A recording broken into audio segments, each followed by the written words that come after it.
All right, well tonight, ladies, we are going to dive into the Word and talk about 6 keys to gain entry into your husband's heart. Because isn't that what we all want, is to have this super close, tight-knit relationship, where the Bible talks about the two becoming one.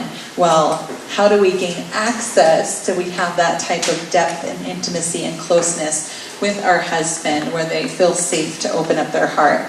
The first thing that we need to do is to be our husband's biggest cheerleader, encourager, speak words of life to him. And I know a lot of us don't realize this because men have this like machismo where they're like, I'm tough and no one can hurt me, and but men really do struggle with deep insecurity. Many men do, and sometimes they have unresolved wounds from their childhood that just cause them to be more insecure. And then also this can manifest as anger, outbursts of anger. I know my husband really struggled with that when we were first dating. I do not know how his cell phones did not break. He never was like abusive or anything, so I don't want to give that appearance. But when he would get really mad, he had the cell phone, and he would just chuck it, and it would like go into a bunch of pieces. And it would always go back together. I'm like, I do not know what brand that is. I know they don't make them anymore because you just barely drop a phone and they shatter, and then you're spending over $1,000. But he had a serious anger problem. Back in the day. A lot of guys also, if they have those insecurities and deep childhood wounds, they also self-medicate with different things like alcohol, drugs, pornography. I didn't think guys would do this. Some of them are shopaholics. I thought that was only a woman's problem. Men can turn to those kind of things too. Maybe become gamblers, just anything where they're trying to self-medicate. So the truth is that our men need our encouragement. They need us to believe in them, to build them up, and to be the one that sees the good inside of them. Because ladies, we might be the only person in our husband's life that's going to say kind, encouraging things and be looking constantly on the lookout for the good in him. Proverbs 18:21 says, the tongue has the power of life and death. That's how powerful our tongue is and our words are. So we can yield it like a sword for good or for evil. We can either bring encouragement, healing, and life, or we can slay them down and beat them down with our words. And I don't suggest the latter.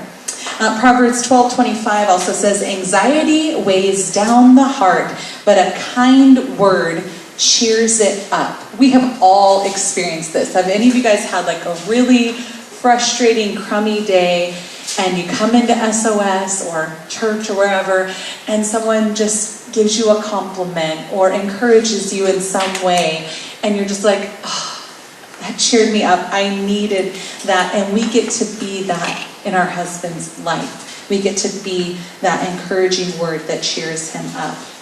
If you want your husband, ladies, to open up his heart to you and be vulnerable, he needs to truly believe that you believe in him and that you are for him.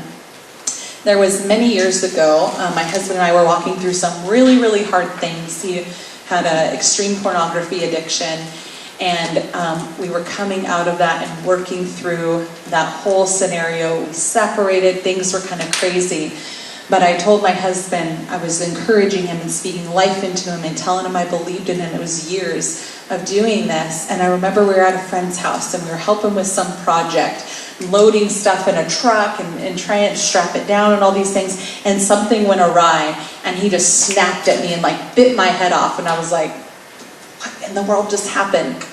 And he actually came to me later and said, I'm really sorry. I know all you were trying to do was to help me, and you didn't deserve that.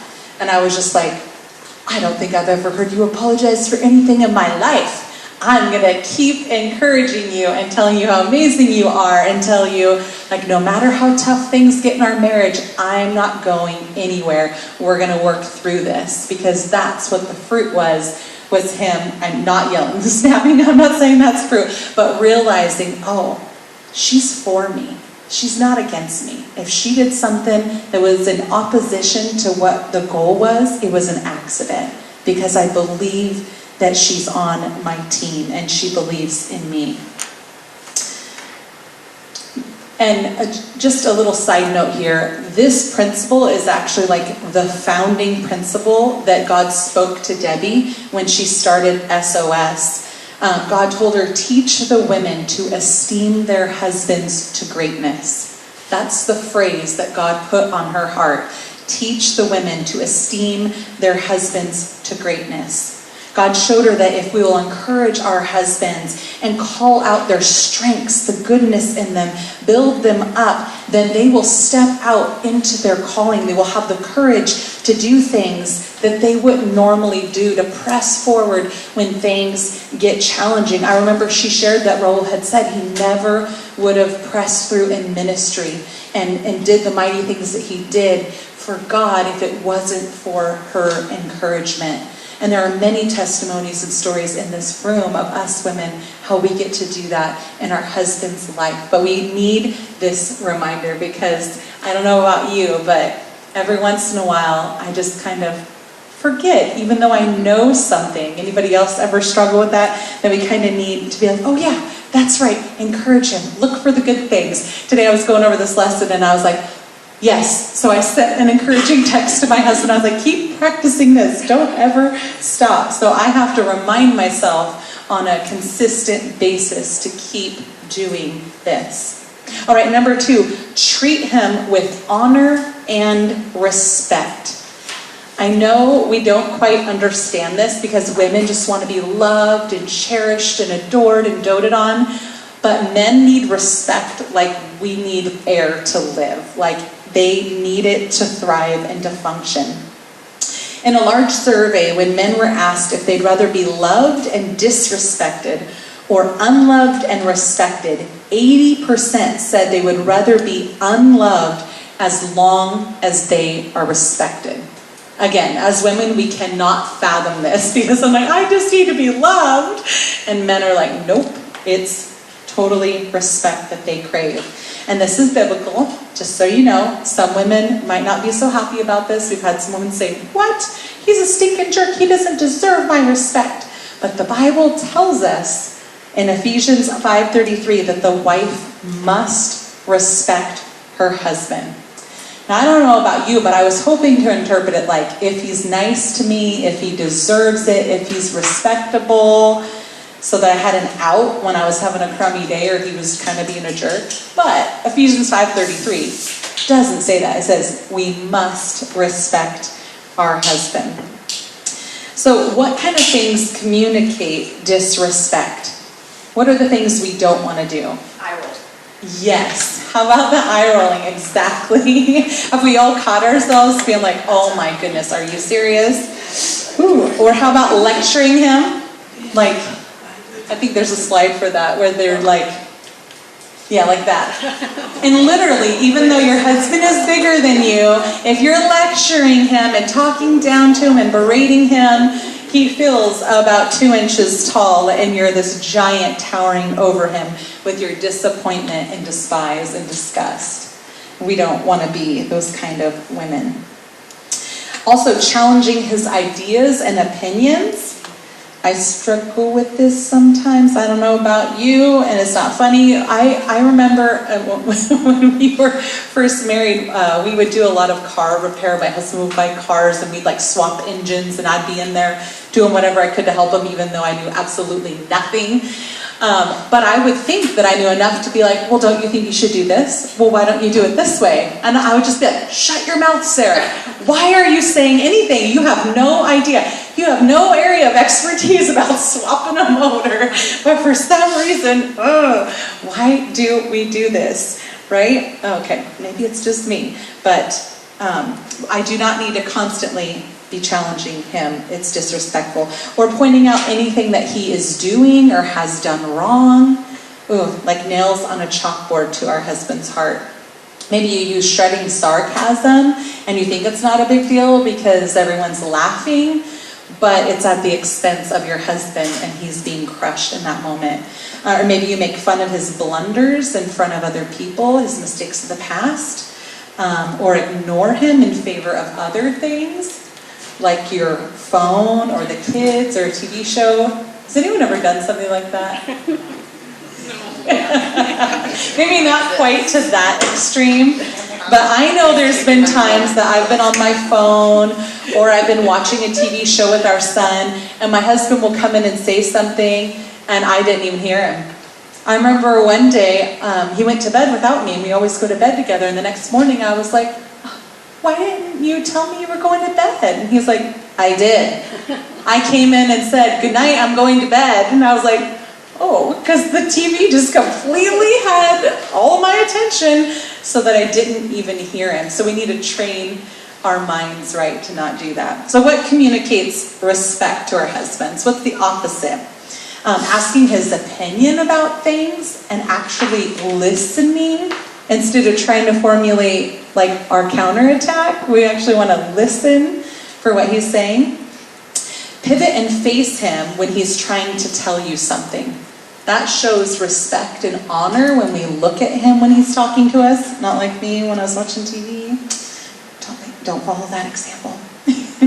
Tell him that you appreciate how hard he works for the family, how he provides for you guys.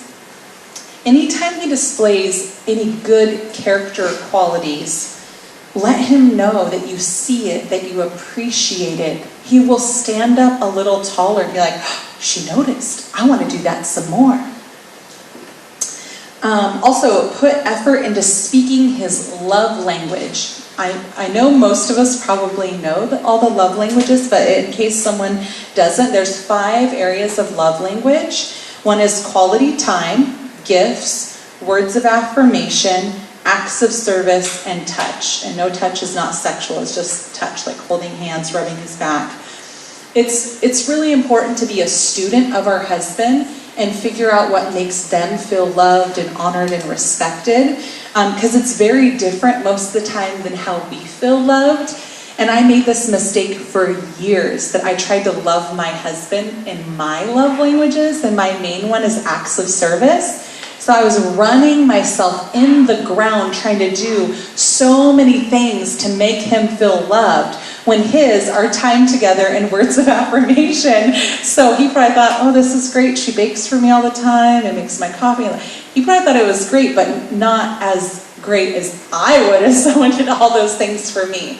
So if we want to love them well, show them the respect, be a student and figure out how to do that, how they would receive it the best. Also, show interest in the things that he cares about. I know sometimes it's hard, like golf, NASCAR, like not anything I would be interested in, but it makes our husbands feel so important and special. I know there's times my husband will be out just working on something and I can't do anything but maybe hand him a tool, but just being there next to him makes him feel so honored and important to me. And that's what we want to do, right? You'd be surprised about how you can learn about some of your husband's deepest desires and kind of get to know the unique way that they're wired if we ask them gentle questions about their hobbies or the things that seem to interest them. Like ask him, why do you think hiking appeals to you? Like, why do you think you enjoy that so much? Or why do you think you like golfing so much? There's little hints in there as to what draws them. Maybe he just loves being out in nature and connecting with God. Maybe golfing, he actually goes out alone and needs the quiet solitude after working all day. I mean, there's a lot of things that we can learn by asking those questions and showing interest in his interest. Also, part of respecting your husband is respecting his position and acknowledging him as the leader of your home and your family. Colossians 3:18 says, wives, submit yourselves to your husband as is fitting in the Lord. Give room for your husband to lead. Don't just jump in there and take control and tell him the best way to do everything. Do we have some other really strong women in this room that are like, I can do it. I will just charge ahead and get everything done. No need. You just take the back seat and relax. I'll do it all. Yeah. this is not good sometimes. It can be hard. God convicted me of this a couple years ago. My husband really wanted to get a loan for this big project on our home, and I was really resistant. And he's so kind that he was waiting for my yes when we talked about it. And God just convicted me one day and said, you are not submitting to your husband. You need to submit to your husband in this thing. So I did. I just came to him and I said, you are the leader, and if you feel very strongly about doing this, I will support you in every way. I know you've prayed about it then, and you've done our budget and made sure we can afford it, and I trust you. And like a week or two later, he's like, you know what? I don't think we're supposed to do that. But that's not always the answer, because I've stepped back more and more and supported his big financial decisions lately on purchases and things that I do not agree with. But there are 2 boats in our driveway. So, he is the leader. So, vroom vroom. We have fun in the summer on the lake. Anywho. But as your husband does lead in any area, don't be hypercritical and point out any little mistakes and flaws. Encourage him, unless, of course, he's like leading you off a cliff. If he's taking you into financial ruin and spending all your money and going out gambling and stuff, then it's time to maybe do Matthew 18:15-17 and have a little talk with him. But other than that, don't be hypercritical and point out every little thing that he's doing wrong. Ask his opinion and how he wants things done in your home, and how you can incorporate that. And even though the wife really is the one that kind of runs the home, the husband's still the leader. So that can look like, hey, who do you want to do the finances? You can do it, or if you want, you can delegate that to me. Or how many activities should we do a night? Like, how do you want our family evenings to look? How many nights a week do you want to actually sit around the table and have dinner? Or maybe your husband likes to sit in front of the TV a couple nights a week and just veg out and have pizza or something. But ask his opinion and incorporate those things. All right, number 3. Set an example of humility and transparency. Go first. Proverbs 18:12 says, before a downfall, the heart is haughty, but humility comes before honor. A lot of us wives can come off sounding superior, and this subtly communicates to our husbands that they just don't get it. Like, you just don't get it. You don't understand. I know what I'm talking about. I know how to do everything. And that is not good. No man wants to open his heart to a woman who acts like she's better than him or makes him feel like he's a failure or a disappointment. One way to have a better chance of your husband opening his heart is to be vulnerable with him. So go first. Boldly share maybe a secret fear or a struggle that you have, or even a deep regret of your past. I know there's been times that God points out a character trait that I need to work on. And so I'll just tell my husband, hey, I'm really struggling in this area, and I need your encouragement, but also your accountability. So if I'm saying this or if I'm doing this, please hold me accountable, because I'm not doing so well in this area, but I'm trying to work on it. And that just creates like this openness of transparency to go, our relationship is safe. I know I'm safe to share things, and you're safe to share things, right? All right, number 4. When he's out of line, request a change firmly, but with gentleness, love, and encouragement. Because that's how Jesus treats us when we mess up ourselves. Galatians 6:1-2 says, brothers and sisters, if someone is caught in a sin, you who live by the Spirit should restore that person gently. But watch yourselves, or you also may be tempted. Carry each other's burdens, and in this way you will fulfill the law of Christ. Hebrews 3:13 also says, but encourage one another daily as long as it is called today, so that none of you may be hardened by sin's deceitfulness. So when we come in and point out something with our husband and have a talk with him, we need to do it gently, like it talked about in Galatians. But also in Hebrews how it says to encourage each other, right? Every single day. Often we respond in a counterproductive way with our husbands when they're sinning, and that might mean that you're lashing out in anger, maybe you're losing your temper, you're tearing him down verbally, or maybe you bottle up your frustrations and you start to develop just this deep loathing resentment toward him. And neither of these things are going to work well in your marriage. A better way is to calmly request change, being confident, but having a gentle compassion toward your husband. It's also super helpful if you can be encouraging and speak life to your husband in the process that gives him hope for a good future, that there is a good outcome. So you might say something like this: I know you would never hurt me intentionally, but when you do that, it makes me feel unloved. And I'm asking you to, whatever the thing is, stop looking at pornography. I'm asking you to not go to the bars after work. And I know you can do this, and I'll be there to help you in any way that I can, because I'm your helpmate, and I know you can do it. So we want to be encouraging even when we're setting firm boundaries for things that are not going so well in our marriage. All right, number 5, whenever he does share any of his fears, worries, hopes, dreams, plans, insecurities, avoid criticism and fault finding, and be gentle and quiet. Be a quiet and gentle listener instead. As the truth is that we need to be a safe place for our husband's heart. James 1:19 says, my dear brothers and sisters, take note of this. Everyone should be quick to listen, slow to speak, and slow to become angry. Right? You always hear that saying, you have 2 ears and 1 mouth. So listen more than you speak, right? 1 Peter 3:3-4 says, your beauty should not come from outward adornment, such as elaborate hairstyles and the wearing of gold jewelry or fine clothes. Rather, it should be that of your inner self, the unfading beauty of a gentle and quiet spirit, which is of great worth in God's sight.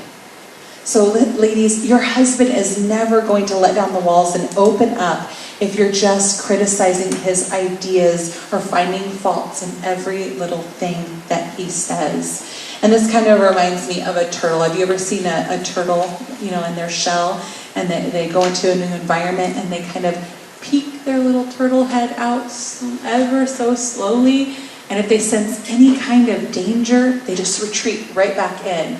And then they might try again a little bit later, but they're a lot more cautious, a lot more slow, and they're more and more hesitant if there's any danger in the environment. And that's how it is with our husbands.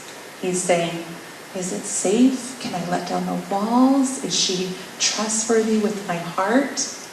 And our words can crush their heart to where they retreat more and more, and they just don't attempt being vulnerable anymore. So we don't want to do that, right?